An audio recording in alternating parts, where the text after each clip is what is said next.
ఏం చేస్తున్నావురా? అన్ని బ్యాగ్లో పెట్టుకుంటున్నావా? స్కూల్కి పోతున్నావు నువ్వు? ఏ స్కూల్? మీ స్కూల్ పేరు ఏం పేరు? నర్సరియా?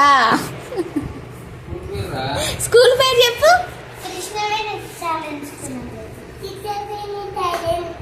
అమ్మో, కృష్ణవేణి టాలెంట్ స్కూల్ చెప్పు. మళ్ళీ చెప్పు డాడీకి. మళ్ళీ చెప్పండి. Krishnaveni talent school.